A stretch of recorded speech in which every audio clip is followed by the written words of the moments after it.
વાત કરીએ અમદાવાદ શહેરની અમદાવાદ પુરી એક્સપ્રેસ ટ્રેનમાંથી ગાંજાનો 6 કિલો બિનવારસી જથ્થો મળી આવ્યો। તો અમદાવાદની વાત કરીએ તો અમદાવાદ પુરી એક્સપ્રેસ ટ્રેન પેડલરો માટે માદક પદાર્થની હેરાફેરી કરવા માટેનું પરિવહન બની છે। ગત સોમવારે તે ટ્રેનમાંથી 63,000નો 6 કિલો ગાંજો મળી આવ્યો હતો। અગાઉ પણ તે જ ટ્રેનમાંથી એક જ મહિનામાં 3 વખત ગાંજાનો બિનવારસી જથ્થો મળી આવ્યો હોવાની ફરિયાદ પોલીસ ચોપડે નોંધાઈ છે। આ ટ્રેનમાંથી અગાઉ પણ એક મહિનામાં જ 3 વખત ગાંજાનો બિનવારસી જથ્થો મળ્યો હતો।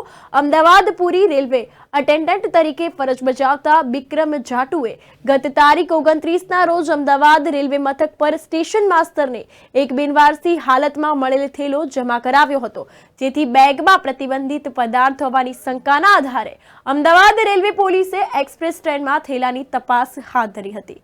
તપાસમાં પોલીસે બેગમાંથી ₹63,090ની કિંમતનો 6.3 કિલો ગાંજાનો વિવિધ પેકેટ મળી આવ્યા હતા, જેથી પોલીસે ગાંજો કબજે કરી કોનો છે, ક્યાંથી લેવામાં આવ્યો છે તેમજ ક્યાં પહોંચાડવાનો હતો તે અંગે તે દિશામાં તપાસ હાથ ધરી છે।